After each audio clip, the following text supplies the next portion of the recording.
L'émission Mousseka de Maléwa Moderne vous dit bonjour. Je dis bonjour aux membres du groupe Le Béaba de la cuisine rdécienne. Aujourd'hui, nous allons voir une nouvelle rubrique que j'ai intitulée Conseils à prendre ou à laisser de Maléwa Moderne. Donc, le sujet du jour sera comment cuisiner pour son mari congolais. Je parle du mari congolais de la République démocratique du Congo. Voilà, donc pour cette émission, comment cuisiner pour son mari congolais de la République démocratique du Congo, j'ai relevé un groupe cible. Il y a 3 catégories. Donc la première catégorie, ce sont les personnes qui sont européennes, plutôt belges, françaises ou aussi peut-être même canadiennes, qui sont mariées à des Congolais ou qui sont en couple avec des Congolais, donc qui sont amenées à cuisiner régulièrement pour leur conjoint qui est congolais. Donc, la deuxième catégorie, ce sont les personnes d'origine congolaise qui ont évolué dans une autre culture et qui veulent en savoir plus sur la cuisine congolaise. Par là, je vise plus les jeunes filles qui sont nées ici, ou alors les jeunes filles qui ont été adoptées, ou peut-être simplement les jeunes filles, ou même les personnes plus âgées qui n'ont pas eu cette opportunité de découvrir les facettes de la cuisine congolaise. Et le troisième groupe, la troisième catégorie, ce sont les personnes qui, de façon ponctuelle, sont amenées à cuisiner pour des invités ou des clients congolais. Par exemple, vous dirigez une ASBL et vous allez recevoir un groupe de choristes congolais. Ou alors, vous allez simplement recevoir chez vous des gens qui viennent du Congo. Et donc, vous voulez en savoir plus sur la façon de faire pour les recevoir et quels plats proposer. Vous allez me dire que sur YouTube, il y a 1001 recettes congolaises, c'est vrai. Il y a même quelqu'un qui m'a fait une remarque dans le groupe Le Béaba en se demandant à quoi servait ce genre de vidéos supplémentaires, alors que c'est simple d'aller sur Google ou sur YouTube pour retrouver une recette congolaise. Voilà. Ma démarche est de permettre à une personne surtout, qui est peut-être belge ou française, de cuisiner pour son mari congolais sans que ça devienne un poids. Donc, en utilisant des ingrédients de la vie courante qu'on trouve facilement en Belgique et même sans devoir aller dans un magasin exotique. Donc moi, lorsque je commencerai les recettes, voilà, donc pour cette émission, comment cuisiner pour son mari congolais de la République démocratique du Congo, j'ai relevé un groupe cible. Il y a 3 catégories. Donc la première catégorie, ce sont les personnes qui sont européennes, plutôt belges, françaises ou aussi peut-être même canadiennes, qui sont mariées à des Congolais ou qui sont en couple avec des Congolais, donc qui sont amenées à cuisiner régulièrement pour leur conjoint qui est congolais. Donc, la deuxième catégorie, ce sont les personnes d'origine congolaise qui ont évolué dans une autre culture et qui veulent en savoir plus sur la cuisine congolaise. Par là, je vise plus les jeunes filles qui sont nées ici, ou alors les jeunes filles qui ont été adoptées, ou peut-être simplement les jeunes filles, ou même les personnes plus âgées qui n'ont pas eu cette opportunité de découvrir les facettes de la cuisine congolaise. Et le troisième groupe, la troisième catégorie, ce sont les personnes qui, de façon ponctuelle, sont amenées à cuisiner pour des invités ou des clients congolais. Par exemple, vous dirigez une ASBL et vous allez recevoir un groupe de choristes congolais. Ou alors, vous allez simplement recevoir chez vous des gens qui viennent du Congo. Et donc, vous voulez en savoir plus sur la façon de faire pour les recevoir et quels plats proposer. Vous allez me dire que sur YouTube, il y a 1001 recettes congolaises, c'est vrai. Il y a même quelqu'un qui m'a fait une remarque dans le groupe Le Béaba en se demandant à quoi servait ce genre de vidéos supplémentaires, alors que c'est simple d'aller sur Google ou sur YouTube pour retrouver une recette congolaise. Voilà. Ma démarche est de permettre à une personne surtout, qui est peut-être belge ou française, de cuisiner pour son mari congolais sans que ça devienne un poids. Donc, en utilisant des ingrédients de la vie courante qu'on trouve facilement en Belgique et même sans devoir aller dans un magasin exotique. Donc moi, lorsque je commencerai les recettes destinées à ce public, je donnerai priorité aux recettes qui dont les ingrédients se trouvent facilement en Europe. Parce que je vise surtout les personnes qui vivent en Europe avec leur mari congolais. Pour celles qui vivent en Afrique avec leur mari congolais, elles ont l'opportunité bien souvent d'avoir leur belle famille sur place. Et cette belle famille peut les aider à confectionner des plats et elles peuvent même avoir un coaching directement sur place. Voilà. Donc, pour mieux comprendre son époux congolais, il va falloir d'abord maîtriser la cuisine congolaise. Donc ici, je vais vous donner 7 points principaux de la culture culinaire rdcienne. Donc ce sont les points que moi j'ai relevés, comme l'émission le dit. Les conseils sont à prendre ou à laisser. Donc si vous trouvez que je ne suis pas dans le bon, ce n'est pas grave, vous n'êtes pas obligé de me croire. Donc moi j'ai donné mon expérience. Donc parmi les 7 points que j'ai trouvé importants, j'ai donc listé comme premier point le fait que nous, les Congolais de la RDC, nous ne cuisinons pas avec de l'alcool, ni du vin, ni de la bière. Donc, si vous êtes européenne, que vous voulez faire un plat pour votre mari et que ce plat implique ce genre d'ingrédients, je vous conseille de remplacer donc le vin, la bière ou l'alcool par un simple bouillon de légumes ou un bouillon de poule. Donc, vous allez mouiller avec un bouillon plutôt que de mouiller avec de la bière ou du vin. Donc la deuxième chose vraiment très importante à savoir, c'est que nous, les Congolais, nous ne cuisinons pas au beurre, ni à la crème fraîche. Donc notre matière grasse vraiment principale est l'huile de palme rouge non raffinée. Il y aura aussi une émission à ce sujet parce que l'huile de palme a été vraiment menée dans la boue à cause donc des guéguerres dans l'agroalimentaire, mais aujourd'hui c'est pas le sujet. Donc je vous dis que principalement c'est l'huile de palme qui est utilisée en RDC. Et certaines huiles végétales sont également utilisées, mais elles ont été intégrées fin des années 70 et des années 80. Avant, vraiment, c'était l'huile de palme presque en exclusivité. Le troisième point important, c'est le fait que nous ne mangeons ni cru, ni mal cuit, ni saignant. Il est vrai qu'il y a des Congolais qui apprécient les plats saignants, comme moi par exemple, je mange ce genre de plats, mais il faut aussi tenir compte du contexte. Moi j'ai grandi dans un contexte mixte, européen et congolais, donc c'est normal que j'ai peut-être l'habitude de manger cru ou saignant. Mais le Congolais, on va dire, le Congolais du Congo, ne mange pas cru, ni mal cuit, ni saignant. Donc le quatrième point, c'est le fait que nous aimons les arêtes, les têtes de poisson, le gras, les os, le cartilage, les nerfs, les abats, les noyaux de certains fruits que nous suçons jusque vraiment quand il ne reste plus rien. Et quand nous mangeons donc une cuisse de poulet, nous allons vraiment manger tout jusqu'à l'os, on va tout écraser. Vous n'allez plus rien retrouver dans l'assiette. C'est comme ça qu'on mange normalement, nous les Congolais, c'est dans notre culture. Donc voilà, ne soyez pas choqués si vous le voyez, si vous voyez votre mari avec des comportements comme celui-ci. C'est vraiment juste l'inverse de ce que les Européens aiment, hein. Donc le gras, le cartilage, ce que j'ai cité ici. Voilà, donc le cinquième point, c'est le fait que certains plats se mangent exclusivement à la main. Donc au Congo, nous mangeons souvent le foufou à la main. Franchement, avec une fourchette et un couteau, c'est terrible, vraiment, c'est difficile. Et donc au Congo, on a l'habitude d'emmener une bassine d'eau pour que les invités puissent se laver les mains avant de pouvoir manger donc à la main. Donc tenez-en compte, si vous avez un mari comme ça, soyez indulgente. Le sixième point, c'est que dans notre culture, toute personne qui nous rend visite, même à l'improviste, doit manger chez nous. Et donc le septième point, c'est le pili-pili qui accompagne toujours tous les plats. Et je vais en profiter pour dire que dans la cuisine congolaise, l'habitude est de cuisiner avec suffisamment de sel, donc on aime bien réussir son coup directement, pour que l'invité n'ait pas à rajouter du sel. Donc il y a vraiment, le Congolais fait un blocage lorsqu'il n'y a pas assez de sel, parce qu'il a été habitué à une cuisson où on a tenu compte de la quantité de sel. Voilà, maintenant je vais vous parler de quelques mauvaises habitudes que j'ai relevées dans l'alimentation rdcienne.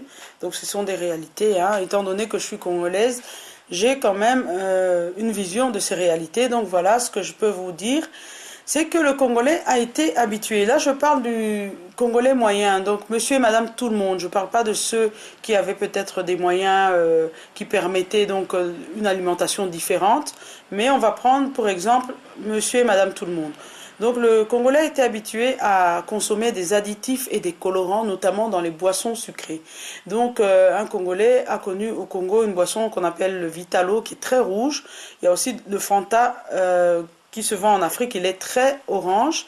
Donc si vous avez affaire à un Congolais qui vient d'arriver fraîchement d'Afrique, il va peut-être pas adhérer au Fanta comme on trouve ici, ni aux boissons de type Spa Citron, parce qu'il a été habitué justement à ce goût très artificiel.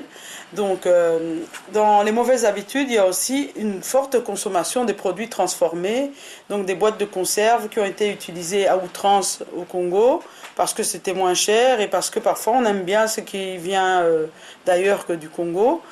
Parfois, le Congolais aussi a l'habitude de mettre trop de sel ou dans ses boissons chaudes pour le petit déjeuner, parfois trop de sucre. C'est pas vraiment la règle, mais c'est quelque chose que j'ai constaté.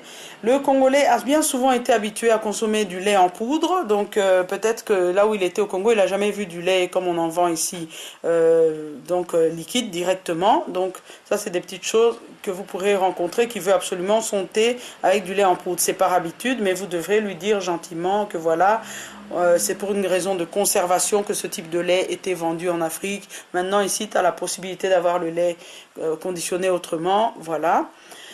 Le Congolais, en tout cas, ça c'est une vérité, et je crois que personne ne va me contredire, consomme trop de féculents. Donc le féculent occupe plus de la moitié de la place sur une assiette, parce que le Congolais a besoin d'être rassasié. Et donc, parfois, à cause de manque de moyens, dans certaines maisons, on fournissait donc le foufou ou bien le féculent en grande quantité et avec un tout petit morceau de viande, donc genre une aile de poulet, et puis beaucoup de sauce, et c'est comme ça que les gens mangeaient, parce que le but était d'abord d'être rassasié. Donc je ne veux pas vexer ceux qui ne se retrouvent pas dans cette configuration, mais là je parle en fait un petit peu en général, selon les réalités que je connais.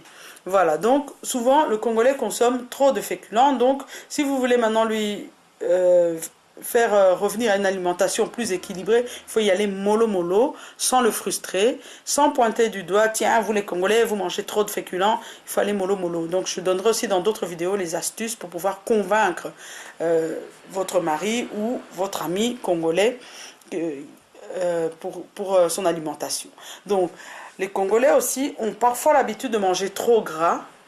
Ils mangent carrément le gras de la viande, du poisson et même la peau. Donc ça, c'est une habitude. Et dans la cuisine congolaise, certaines personnes font des sauces trop riches et trop grasses. Et donc, si par malchance pour vous, votre mari a grandi là où on faisait des sauces remplies d'huile, quand vous allez faire une sauce où l'huile n'est pas suffisante à son goût, il va peut-être être frustré. Voilà. Mais il faut savoir que dans la cuisine congolaise, tous les plats ne sont pas gras. Moi, par exemple, je suis originaire de la région de l'Équateur. Franchement, on y trouve plusieurs plats qui sont même diététiques.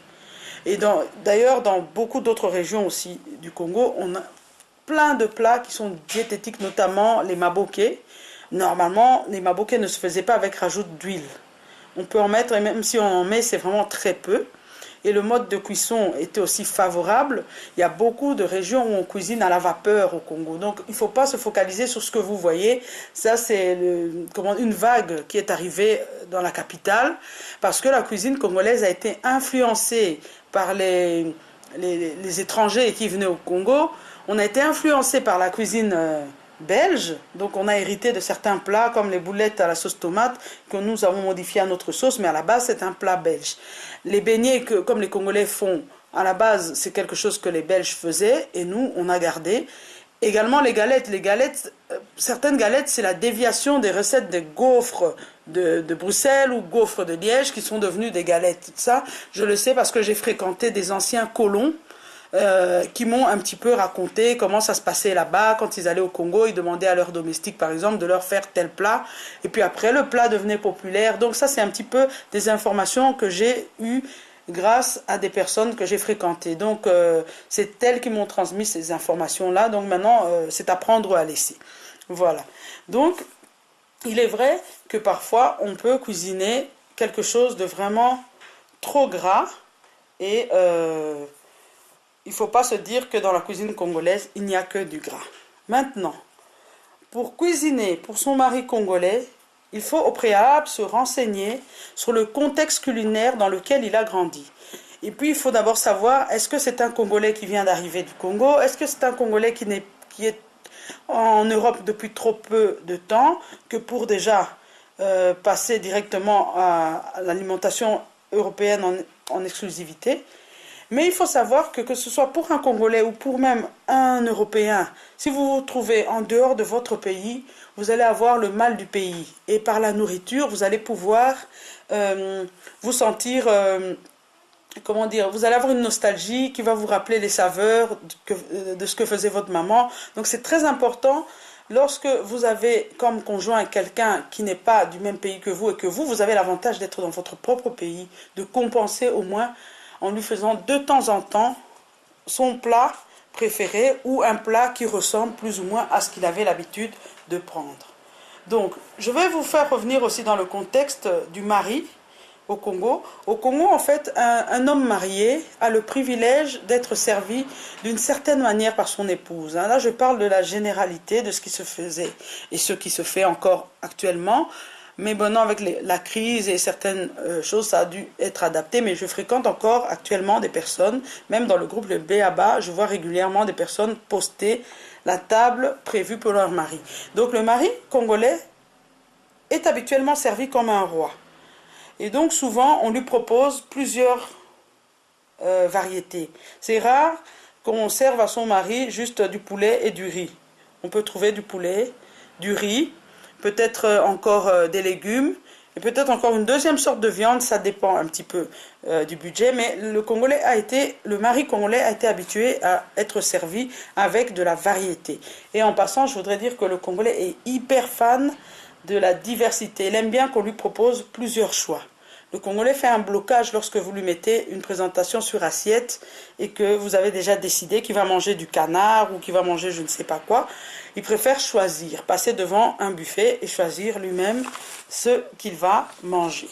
Donc, parmi les pistes que j'ai prévues, je vais vous conseiller d'éviter les plats de type pondu, wangila ou mbika quand vous êtes débutant. Donc, il faut commencer par les saveurs et les légumes ou les ingrédients que vous maîtrisez. Juste qu'il faut les accommoder, entre guillemets, à la congolaise. Donc, si vous voulez vous lancer, vous allez commencer par exemple par des légumes de votre quotidien. Donc voilà, je vais vous lister les légumes qu'on trouve en Europe et qui, à coup sûr, plaisent aux Congolais parce que au Congo, c'était intégré dans les plats. Donc il y a les épinards, il y a les champignons, ça peut être les champignons de Paris, ça peut être les pleurotes, le Congolais a l'habitude avec les pleurotes, ça peut être de l'oseille, des champignons noirs séchés. Les gens qui viennent de certaines régions du Congo ont l'habitude avec ces champignons noirs séchés. En passant en Suisse, j'ai appris qu'on appelait ça les oreilles de Judas. Voilà, et je salue une membre du B.A.B.A qui se trouve en Suisse, qui est mariée à un Congolais. Elle s'appelle Claudine. Voilà, bonjour. Donc, il y a les champignons noirs séchés, qu'on appelle les oreilles de Judas en Suisse. Il y a les carottes, il y a le chou blanc, parce qu'au Congo, on cuisine parfois de la viande de type bouillie à l'os avec des morceaux de chou tranchés, hachés, on va dire, dans une sauce tomate. Donc le Congolais a l'habitude avec ça. Il y a les poireaux, on a vraiment l'habitude avec les poireaux. Les poivrons ont été aussi intégrés. Et voilà, donc vous pourrez faire quelque chose de bien avec ces légumes-là. Maintenant, je vais vous parler des herbes ou des épices que les Congolais ont l'habitude de consommer. En fait, au Congo, c'est chaque fois les mêmes ingrédients qui reviennent.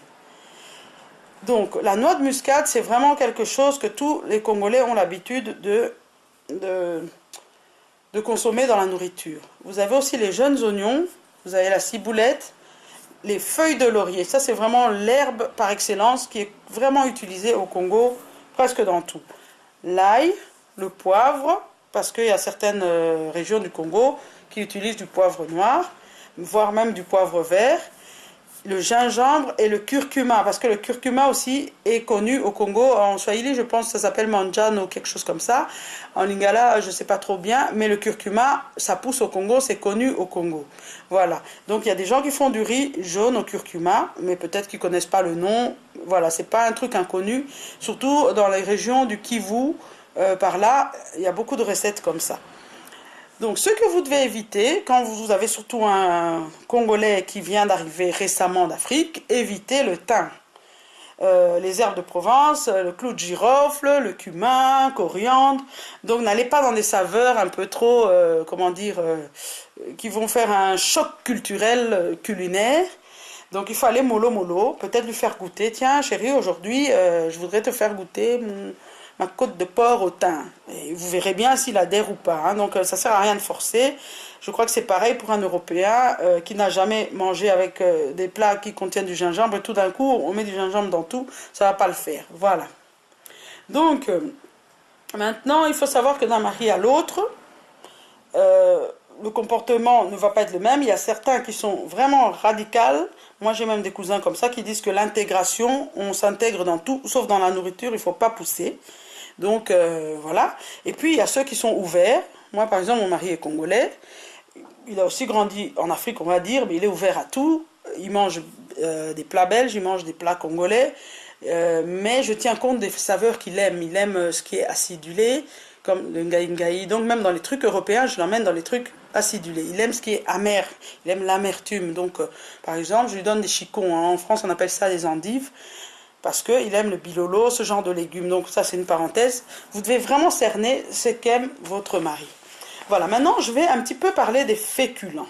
Donc, à propos des féculents, quel est le comportement des Congolais rdéciens face aux féculents? Déjà, j'ai déjà dit qu'ils consommaient trop de féculents, donc il faudrait leur réduire la dose, mais mollo mollo. Ça, on verra dans d'autres vidéos. Il faut savoir que le Congolais rdécien n'adhère pas à tout type de riz. Surtout le riz de type Oncle Ben's, donc le cuisson en sachet ou le riz pré-cuit avec les gros grains là, qui donne presque un truc en plastique sur lequel, si on met de la sauce sur ce riz, la sauce ne prend pas bien. Le Congolais n'aime pas ça. Le Congolais, il faut lui donner du riz thaï parfumé ou du riz basmati au pire. Donc vraiment éviter le riz long grain, celui qui est tout simplement long grain, là, sans parfum ni rien, c'est pas trop le top, mais bon, maintenant, en même temps, s'il n'a pas le choix, il le mangera quand même. Voilà. À propos des pâtes, en tout cas au Congo, il y avait une sorte de pâte par excellence que tout Congolais mangeait presque dans tout. Il y avait des sauces tomates, il y avait du poisson salé avec les macaronis. C'est avec ça que le Congolais a grandi. Mais aujourd'hui, les spaghettis aussi ont pris place. Mais je dirais que les macaronis viennent en premier et les spaghettis en deuxième lieu. Vous pouvez faire des espèces de sauce tomate avec des macaronis dedans. Ils vont bien le prendre, même si les macaronis sont à part. Par exemple, vous faites un genre de poulet basquaise avec des macaronis, il va le prendre. Voilà. À moins que ce soit un Congolais qui n'aime pas les pâtes. Ça, c'est encore autre chose. En général, les Congolais aiment la pomme de terre, mais il ne s'agit pas non plus de lui en donner tous les jours. Il aime la pomme de terre parce qu'en Afrique, c'est quelque chose qui l'a intrigué, parce que la pomme de terre est très chère dans certains coins du Congo, notamment à Kinshasa. Mais il faut savoir qu'à l'est du Congo, la pomme de terre est abordable. Ainsi que le chou, les carottes, ça, à l'est, on trouve pour 3 fois rien. Donc, le Congolais, en général, aime le foufou. Mais il faut savoir que région par région, il y a des féculents qui sont dominants. Mais comme tout le monde maintenant vient dans la capitale, donc dans la capitale en général, tout le monde mange le foufou. Mais ne soyez pas étonnés que vous ayez un mari qui ne mange que du riz et du riz tous les jours, parce qu'il y a une ethnie au Congo où c'est du riz tous les jours. Il y a aussi des ethnies où c'est des bananes vertes tous les jours, ou des bananes en purée. Il y a aussi ce genre de truc. Moi, par exemple, je viens d'un coin où normalement le foufou est inexistant, hein. Dans le village d'où viennent mes parents, personne ne mangeait du foufou là-bas. Ni le fou, moi d'ailleurs. Donc c'est une question de région. Si vous êtes près d'un cours d'eau ou pas, il y a tout ça qui joue. Donc le manioc, en tant que tubercule, donc la racine, a vraiment beaucoup de succès, toutes régions confondues. Et ça se consomme également comme mise en bouche, donc vous pouvez la faire bouillir ou la cuire à la vapeur ou carrément faire des frites de banane, de manioc plutôt. Et ça, vous aurez toujours un succès si par exemple votre mari va recevoir des amis qui vont pas rester longtemps, genre ils vont regarder un match de foot ou bien ils vont faire un truc ensemble et que c'est vraiment, vous avez décidé que ça allait pas être un repas. Eh bien, vous faites un assortiment, donc du manioc cuit, des arachides bouillis, quelques safous. Et si vous avez des samoussas, vous les mettez aussi à côté, ce sera juste top. Vous allez voir que votre mari va être hyper content. Maintenant, je vais survoler à propos des viandes, ce que le Congolais mange en général. Le Congolais, il aime les pièces de viande de type jarret, la queue de bœuf, la côte de porc au spirin ou échine de porc en France, le pied de porc, le bouilli à l'os, la viande où il y a le plus d'obstacles possibles, donc on rencontre des nerfs, on rencontre un petit peu de gras, il faut juste adapter, enlever un peu le trop plein de gras, et ce sont des viandes qui se cuisent dans des recettes mijotées. Donc c'est ce genre de plat que le Congolais apprécie vraiment beaucoup en matière de viande. Maintenant, les pièces telles que steak, à part au restaurant ou parce qu'avant ça l'intriguait, parce qu'au Congo c'était du luxe steak frites, c'est pas un truc qui va vous demander de vous faire, de lui faire, donc fais-moi un steak frites, non, je ne crois pas. Donc maintenant je vais parler des volailles que les Congolais ont l'habitude de consommer.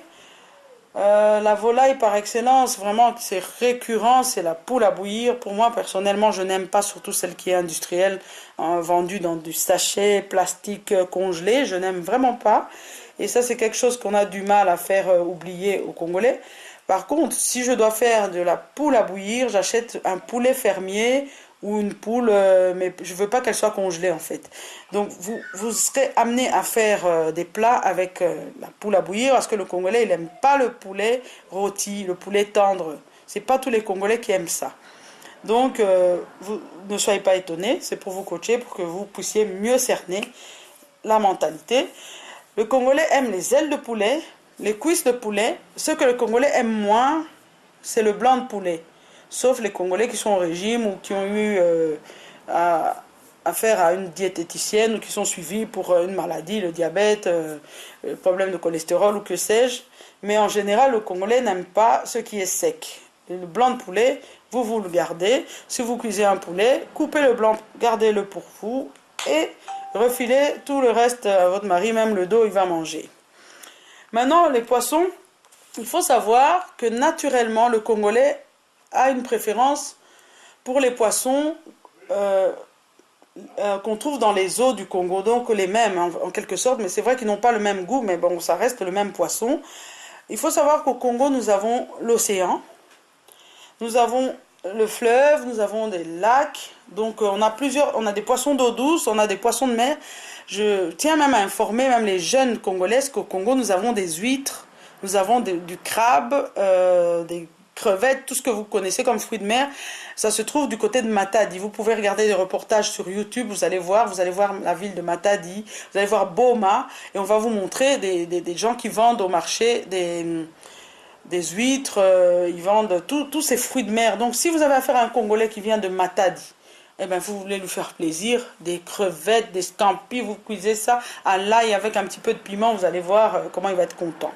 Et d'ailleurs, si vous organisez un mariage et que les personnes congolaises là sont originaires de ce coin-là du Congo, misez sur les fruits de mer. Ça ne sert à rien de vouloir mettre d'autres aliments qui vont peut-être pas trouver waouh. Donc, le tilapia, on le trouve dans les eaux du Congo. Donc, le Congolais a une préférence pour le tilapia. Donc, je sais qu'il y a une psychose en ce moment sur le tilapia. Mais bon, nous avons notre propre tilapia qui ne vient pas du tout de Chine. Donc, si vous voyez quelqu'un qui est au Congo qui poste son tilapia, laissez-le tranquille, quoi. C'est le tilapia qui vient certainement d'un lac ou de quelque chose comme ça. Nous avons aussi le poisson-chat.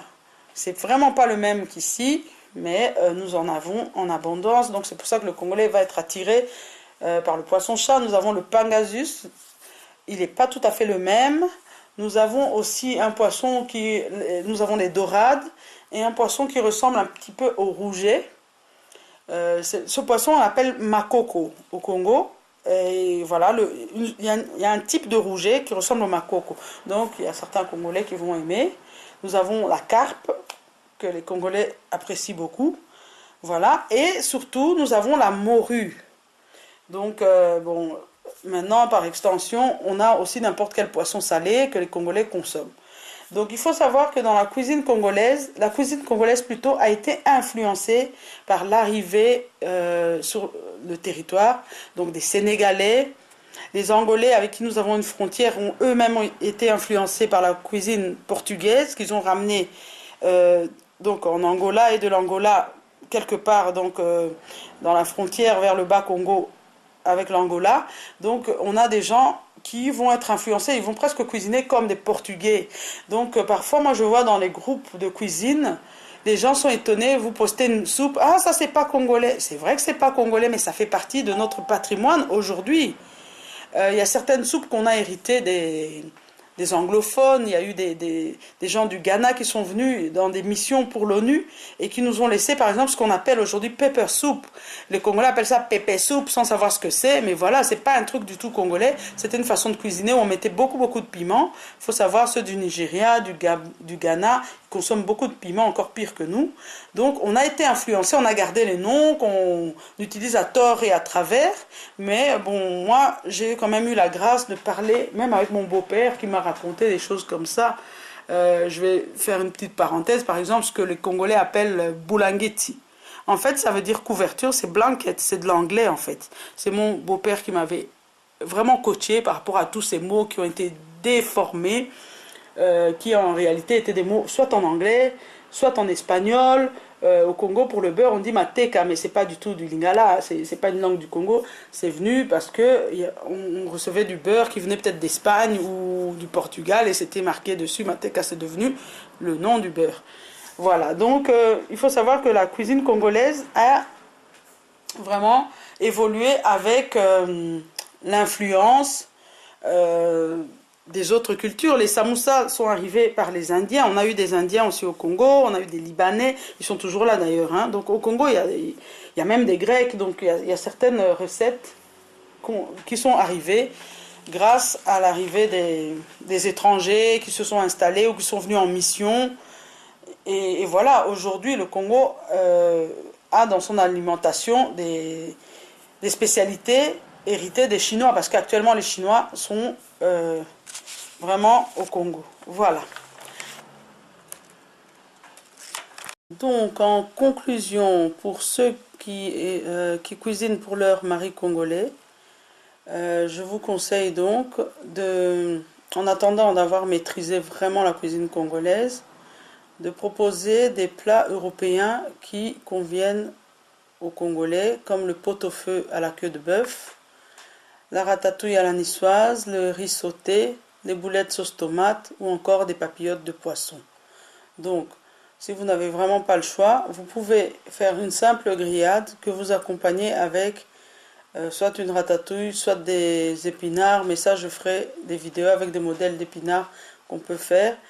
Et vous pouvez aussi accompagner avec des champignons poêlés, par exemple, ça passera très bien, ou une sauce tomate. Je vous invite à vous rendre sur la vidéo qui est sur ma chaîne intitulée Préparation de spirang pour les nuls. Ce type de préparation, c'est vraiment un vite fait que vous pouvez reproduire pour des cuisses de poulet ou toute autre chose, ça vous dépannera.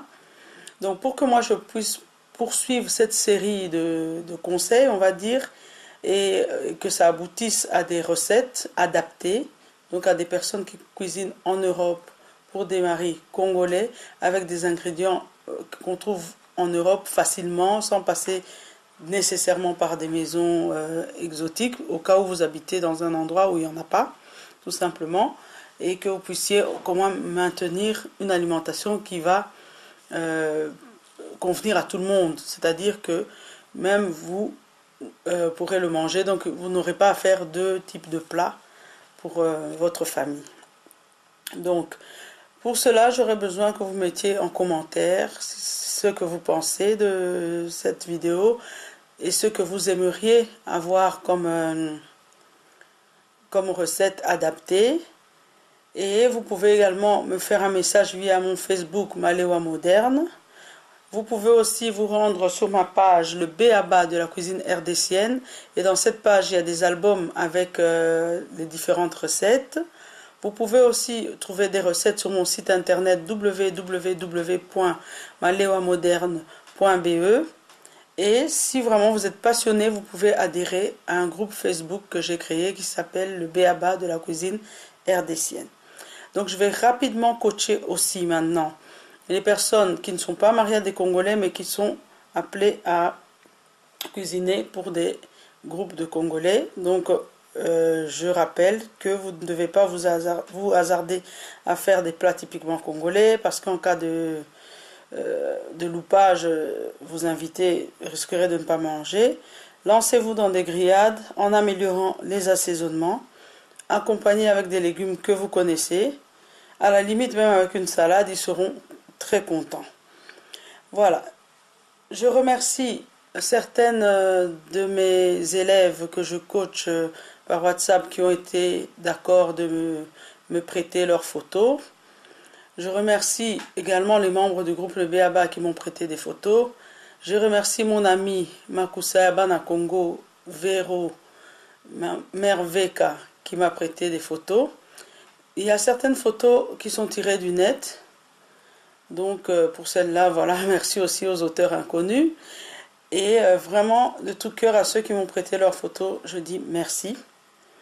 Et je vais faire maintenant un petit message en lingala pour les Congolaises qui sont dans le cas inverse. Donc c'est-à-dire une Congolaise qui doit cuisiner pour un Belge ou pour un Français. Ba maman so bosepela ki na vidéo oyo. Tokosala ba vidéo oyo ekotalisa lolenge pe Congolaise akoki kolambela mobali ne ya mundele ezala adapté na biloko oyebi eke mobali na yo pe asepela nango. Ba mate ya mosusu oyo etali makambo kolamba bokoki kozwa yango na Facebook ya moninga nanga Makusa ya Bana Congo. Tozo préparer ensemble ba série ya ba vidéo mosusu na ba vidéo pe ya ba recette oyo kosunga communauté na biso. Soki bosepelaki na vidéo oyo bosabone po ba nouveauté nyonso ekokota boyeba kolanda yango. Je demande à tous ceux qui ont suivi cette vidéo qui ne sont pas encore abonnés à ma chaîne Émission Moseka de bien vouloir s'abonner afin de ne rien rater et de recevoir des alertes lorsqu'il y aura des nouveautés. Je vous demande également de me faire un petit retour et j'aimerais s'il vous plaît qu'on reste encore dans une relation polie et que les commentaires désobligeants, insultants, même entre vous quand vous commentez sur la vidéo, s'il y a possibilité vraiment de ne pas virer dans les injures et dans les choses qui ne rendent pas vraiment gloire, parce qu'il faut savoir qu'il y a des jeunes enfants qui regardent aussi. C'est vraiment pas un exemple, c'est récurrent dans les groupes. Il y a beaucoup de violence dans le langage. Voilà, mes conseils sont à prendre ou à laisser. Si vous n'êtes pas d'accord, passez votre chemin ou allez simplement sur les chaînes ou les pages que vous trouvez crédibles si vous ne trouvez pas la mienne crédible. Donc vraiment, je vous remercie d'avoir regardé cette vidéo. J'espère de tout cœur avoir vraiment apporté quelque chose de plus dans vos connaissances par rapport à la cuisine congolaise. Et je reste disponible pour toutes les personnes qui ne sont pas congolaises, les Belges par exemple, les personnes vraiment pas d'origine congolaise qui ont encore des questions. Vous pouvez me contacter, je préfère sur mon Facebook Malewa Moderne, inbox. Mais franchement, si vous faites un petit coucou sur la vidéo, ça me permettra de réaliser qu'il y a des personnes que ça a intéressé, pour que je sache si je continue ou pas, si je publie les fameuses recettes que je prévois dans ce sens-là. Voilà. Un tout grand merci. Et j'espère revenir avec une autre vidéo prochainement.